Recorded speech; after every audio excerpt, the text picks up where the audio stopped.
if you have a lousy night's sleep, you very likely are going to feel hungrier and have more cravings for sugary, carby foods the next day. It's normal, so don't freak out about it. But the next time you're walking around thinking, I don't know what's wrong, I'm so hungry and I'm craving all this food that I don't really want to eat, think about how well you slept the night before.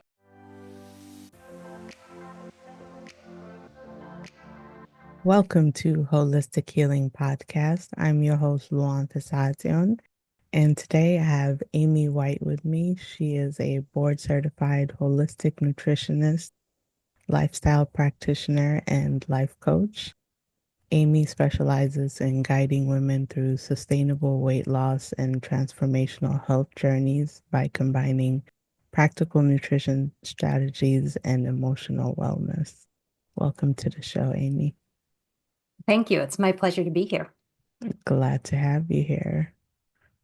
Now, I know your approach uniquely blends nutritional science with emotional wellness. What inspired you to integrate these two aspects, and why do you believe in addressing both as essential for sustainable weight loss? I've been in the nutrition field for about 15 years, and I've been working with clients for about 12 years. And that has evolved into weight loss. And it really wasn't, it's always gone well. But I feel like my clients went from losing weight to actually transforming when we started to bring in the mental part of weight loss. So, all the things that are going on in your head. So, once I was able to combine my nutrition background and weight loss knowledge with my life coaching skills, that's when I really saw my clients, as I said, transform. But what I saw was really this identity shift. They just completely had this change in who they thought they were and how they saw themselves. And that changed how they managed their lifestyle. Their regular everyday behaviors changed. So that's where that long-term transformation comes from, because what they were doing normally shifted to things that now supported the health and body that they wanted. Yeah, I feel like with everything, a mindset shift is necessary to make a complete transformation. And I'm sure for most people, eating is an Mhm. emotional thing. Well, With there's a component there, sure. yeah, with so much diet and wellness information out there and online, what do you feel like is missing from the conversation when it pertains to sustainable weight loss? Self-awareness. Mm, So everybody, we talk about the tangibles, and I think of that as the easy stuff. Well, I should eat this, and I shouldn't eat that, and I should do this, and I shouldn't do that, and I'm going to buy this, and I'm not going to buy that. And, that's the tangibles. That's like, okay, yeah, you get a list off of Google of all the good, healthy things I should eat. Great. I'm going to go to the store, I'm going to buy those. Um, that's seems simple, but we all know it's so not simple. But what happens with my clients is we actually talk about, well, why do we want to buy this versus that? What does that mm, mean to your body? What's happening? There's a reason behind it. So not all food impacts your body in the same way. So once you start to understand that food is information and that every bite that you take is telling your body very specific things to do, then all of a sudden you're kind of more aware about what you're choosing to eat and why you're choosing to eat it. And I always tell my clients, mm. once that door of awareness opens, it never closes. Now, some people might think that's a bad thing, but it's a very good thing. You can't unsee what you learn. You learn this thing about food and you can't forget it. And so when you go to the grocery store to make choices, all of a sudden you're thinking, oh, well, maybe I want the ketchup that doesn't have the added sugar in it versus the one that does have the added sugar. I mean, something that simple because okay, those two ketchups are going to tell my body different things.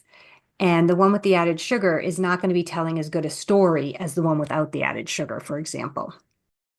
So, what I try to encourage my clients to do is to understand food as information and how different foods impact your body in different ways. And then, when you're reading a label at the grocery store, you're trying to make a choice, understand what you're looking for, and then decide. is there probably a better option on the shelf? And if so, then put that one back and start looking for that better option once you understand. But you have to understand what you're looking for. And that's something that I teach. And that's something that if your clients or if your audience is interested, I do have my nutrition label decoder um, guide that I'm willing to share with you and your audience to help them understand what they should be looking for on that nutrition label so they understand what they're, buying and what it's doing to their body.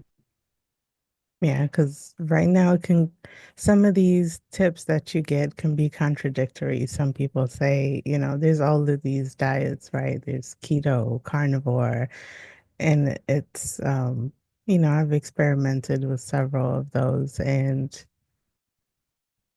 it can be conflicting sometimes. You think it depends on, you know, what the person is or what variables go into deciding what type of diet you should have.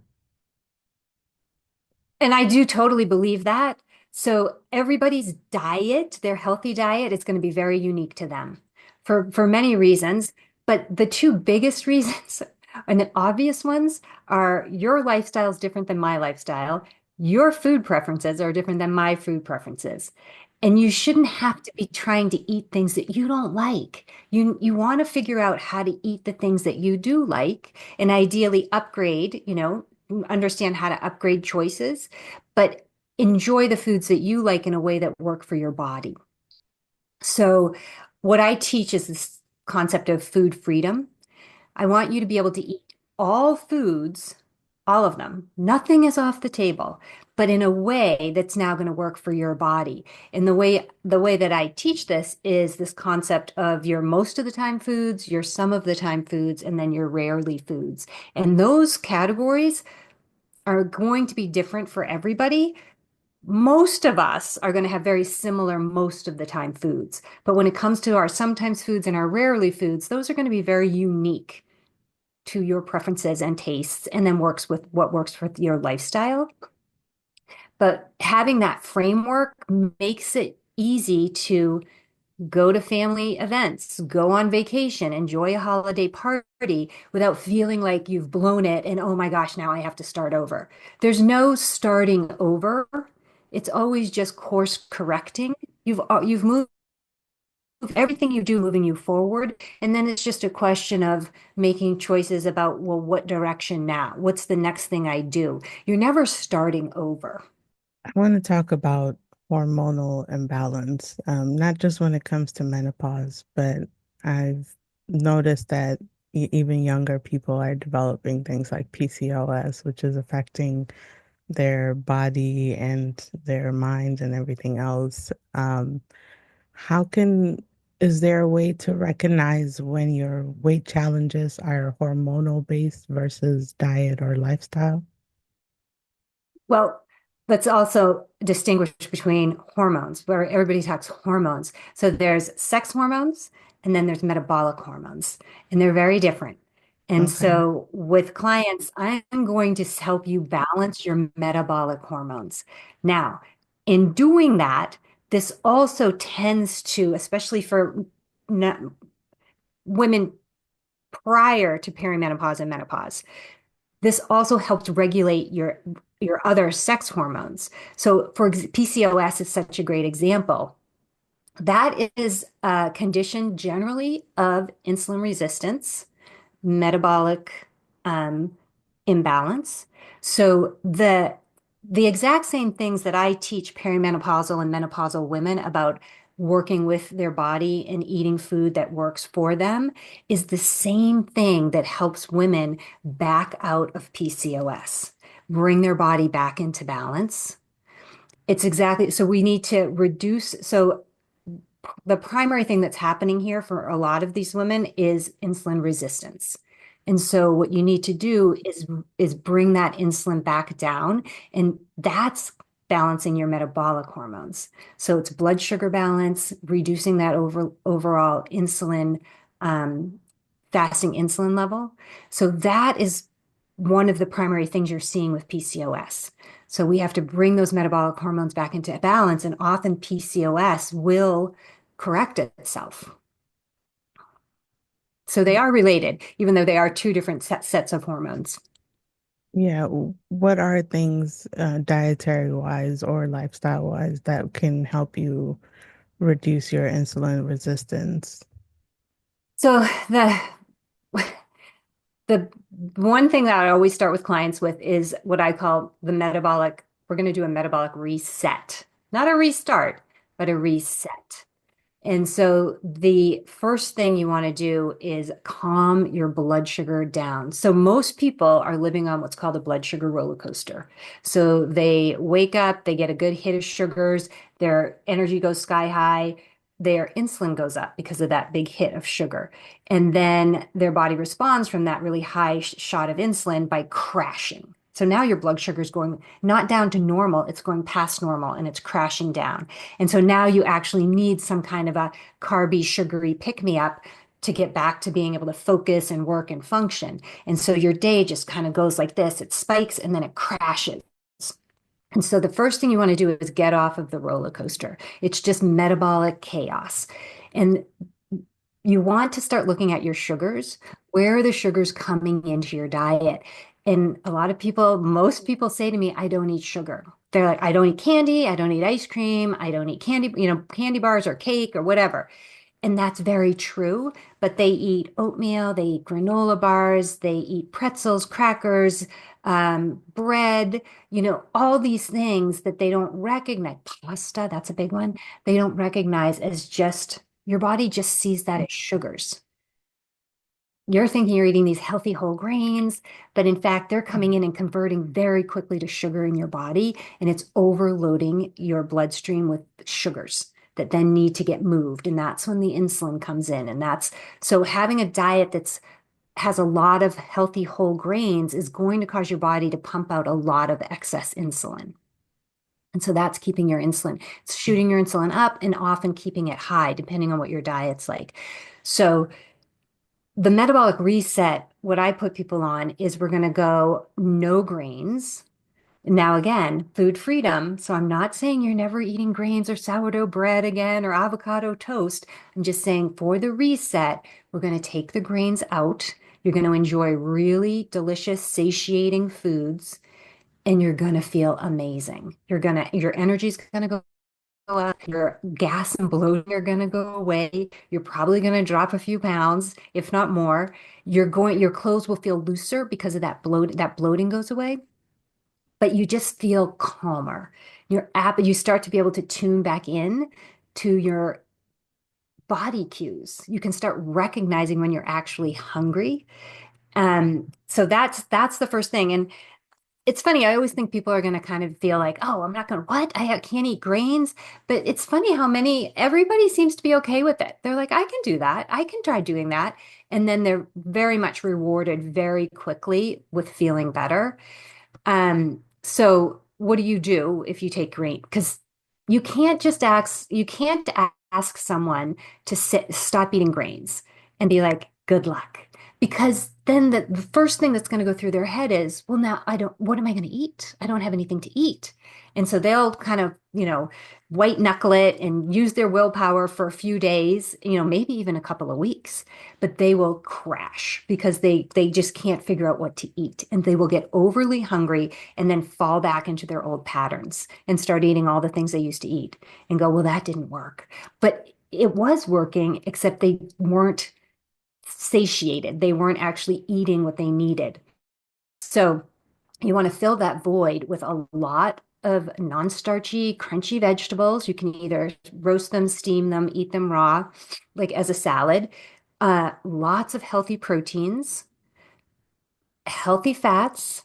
So that's so it's a redistribution of your macronutrients, carbohydrates, fats, and proteins.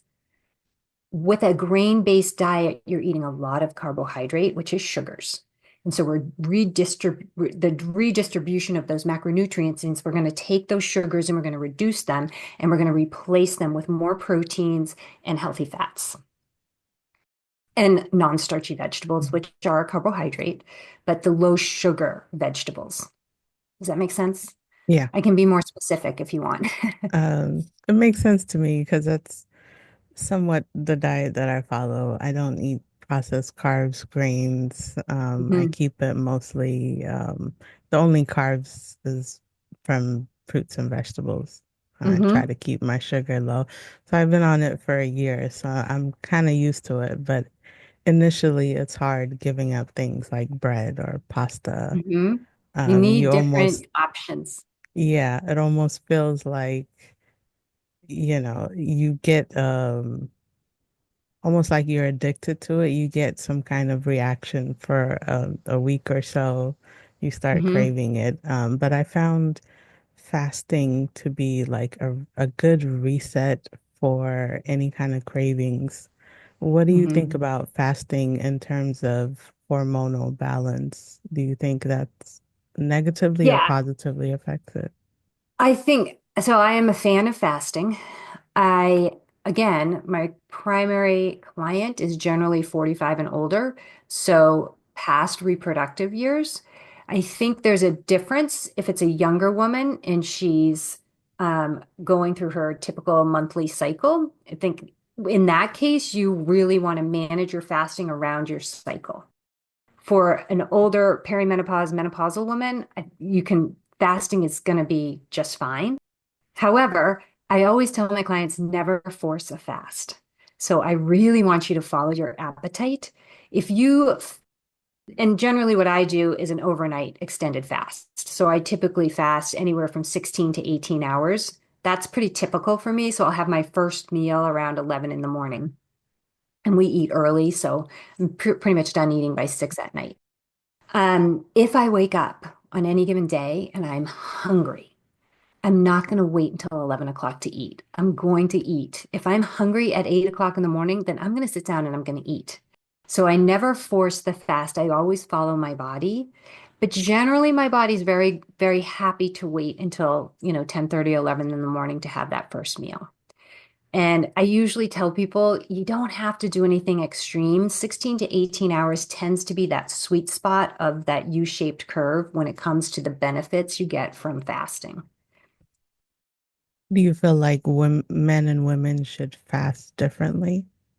I think men tend to be able to fast a little bit differently than women. But again, once women are in that menopausal space, I think they can fast, similarly to the way a man would fast.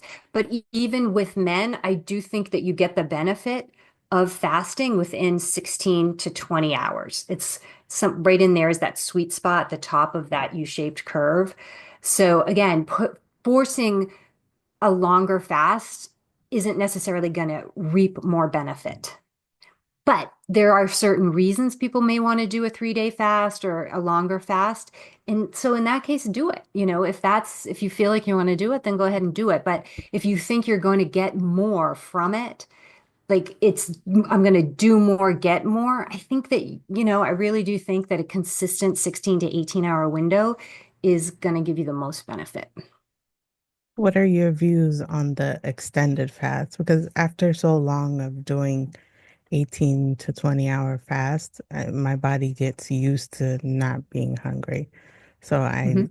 been incorporating like 36 and 48-hour fasts I into my actually weeks. find, yeah, and I do sometimes do it. I actually find that I like to do an extended fast before I have any kind of a speaking engagement. Like if I'm going to be speaking in front of a group or I'm going to be, at a conference or whatever, I like to do a fast before that because I do feel like I get a little bit of a mental bump sort of toward the end of an extended fast, which is, that's one of those added little benefits. It's not something that I would chase all the time, but every now and then it is kind of fun to throw that in there. So as always, I want you to follow your body. And if you're finding that that extended fast periodically is really feeling good, then do it. So we're always looking for data, we're evaluating, and then we're adjusting or reassessing based on the information that we have. So if your body's telling you, this really works, it really, really works for me, and I feel better, then do it. Is there any dangers as far as hormones, or sometimes I worry, is it messing with my cortisol, stressing my body out? Mm. Is there anything like that related to the longer fast? I think it's really going to depend on the person. And this would be something that with a client, if I had a client who wanted to do that, that I would be watching the data with her and asking specific questions about the things that I like to have my clients check in on is their temperament or mood. So rest, so how well they slept, or appetite, cravings, energy, and stress. So those are the things I always say traces. So trace back your day. So at the end of the day, I want them to look at those components and give a score of 0 to 10. 10 being the best, 0 being the worst. And if they see their marks on those things moving in the positive direction toward a 10, then I know metabolically things are working well. If things start sliding toward the low end of the scale, then there's something off. Metabolically, then there's something off. So if you wanted to do an extended fast, if you were my client, I would be like, keep me posted. I want to know how the traces are going at the end of the day when you're writing down, how your mood was, how well you slept, what was your appetite like, how were your cravings, your energy, your perceived level of stress. Those are the things I'd want to know about. If they're starting to get anxious and their stress is feeling greater, they're not sleeping as well, they're starting to have cravings, their mood's a little erratic, I would be like, okay, these are indicators that what you're doing isn't actually working for you. And so that's kind of how I would start to evaluate on an individual basis if something was working or not working. In terms of, I think, your cortisol levels, stress can be a fast is a stressor, exercise is a stressor, and depending on what's going on in your lifestyle, those can be positive things that help your body get stronger. But they can also be negative things. So if you're already in a very stressful situation and you're adding those stressors on top, that's when they can be negative stressors. So, somebody who maybe wanted to try an extended fast, I would say find a time when you're not going to, you're going to have a little more control over your time in your day. There's not going to be a lot of demands. So, maybe it's during a vacation or something like that when you're not going to be pulled left and right by family and work and whatever else. So, the demands on you will be lower. That's probably the best time to try that kind of a stressor without causing any cortisol problems. It's hard to know from person to person. Is there anyone that shouldn't fast? Like any groupings of people or certain conditions where you don't recommend it? So again, I am not a fasting expert by any means. That is not the big piece of my puzzle that I work with my clients about. So again, for me, it's going to be a very individualized assessment of whether or not this seems like a good idea. Um, I don't think anybody who's underweight or anybody who has emotional issues with food should probably include fasting. But outside of that, when it comes to hormone balance and other metabolic conditions, or not necessarily metabolic conditions, but health conditions, that would be an individual, something they should talk to their doctor about for sure.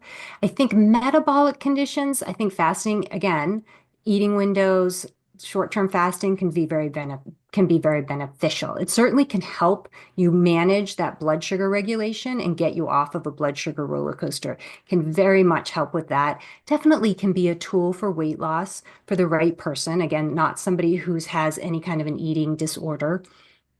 But yeah, generally, I would say do your research, but talk to your doctor.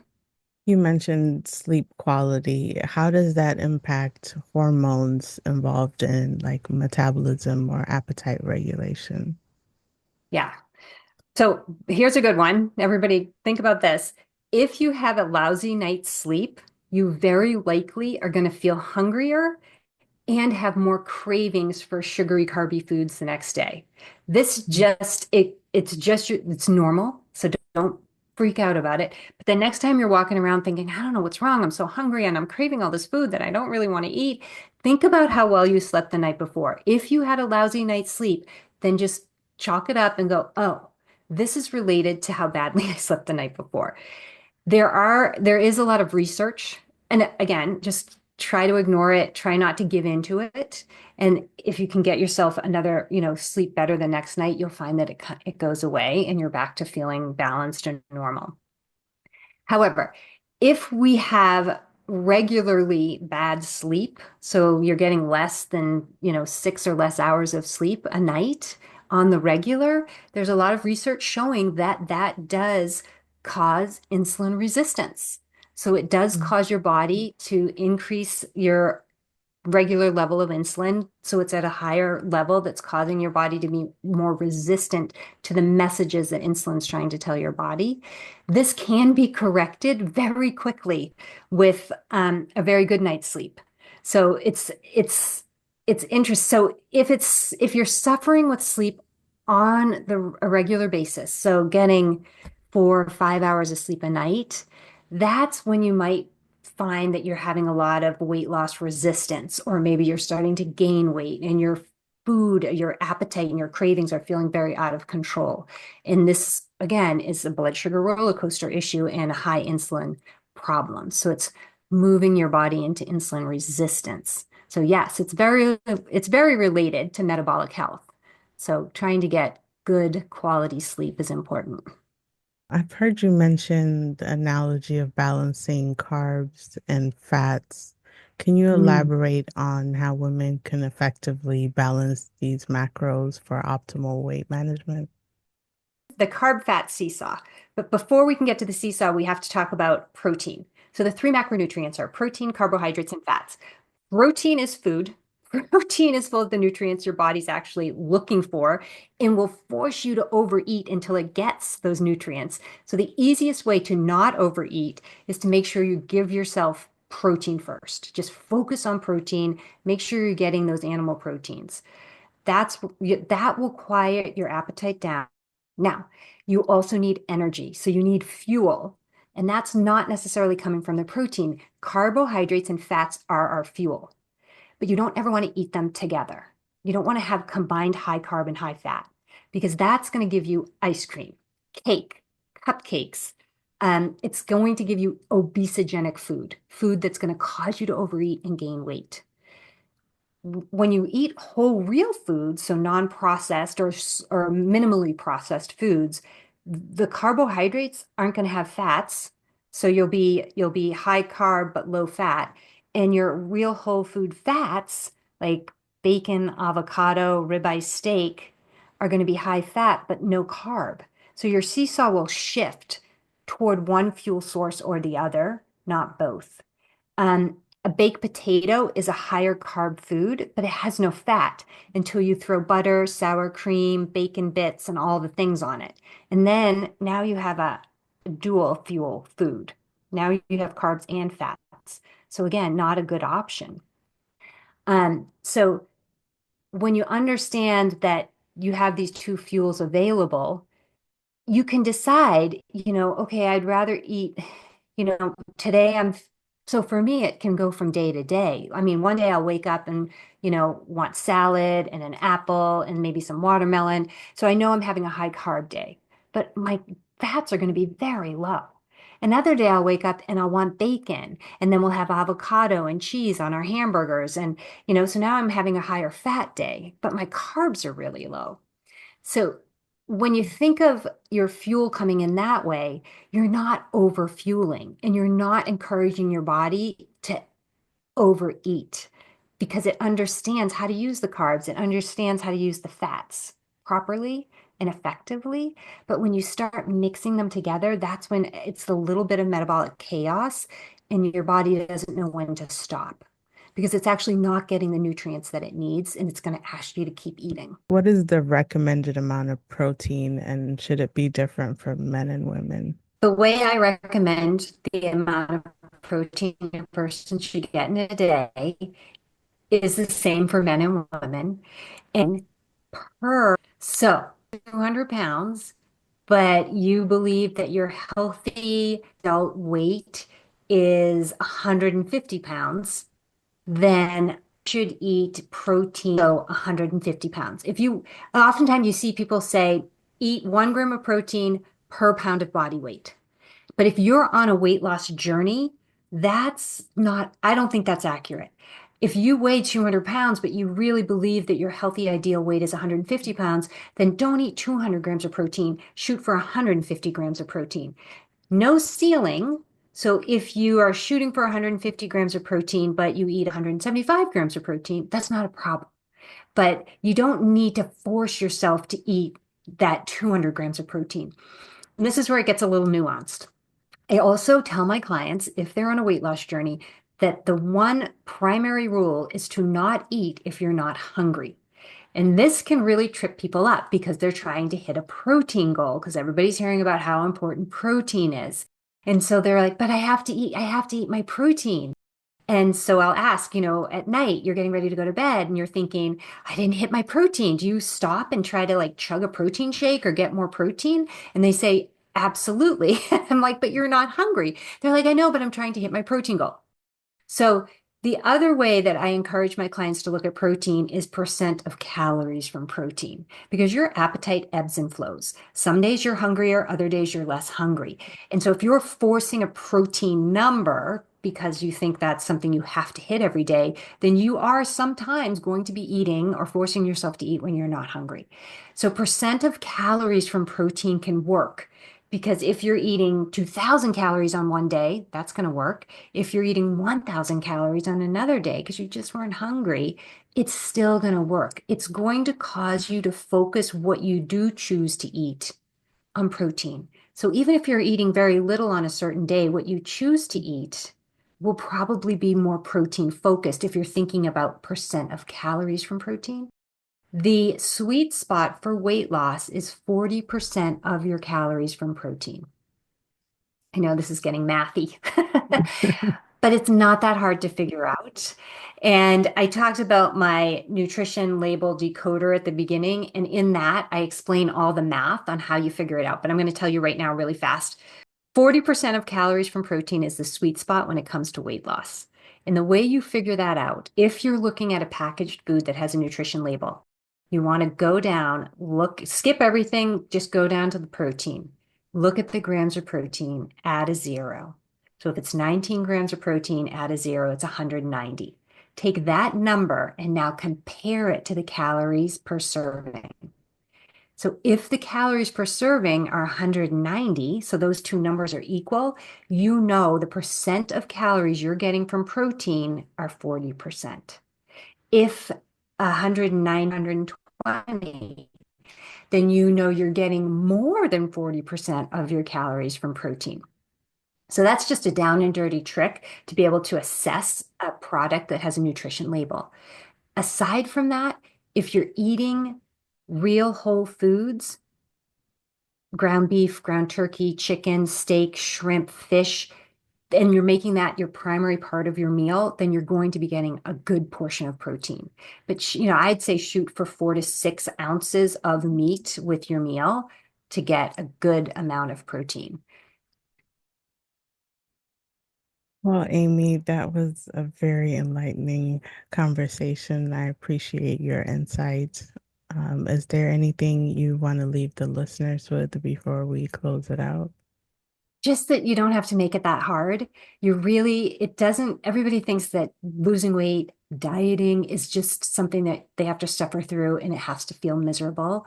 And that is not true. And I have many, many clients to prove that you can actually feel really good while you lose weight.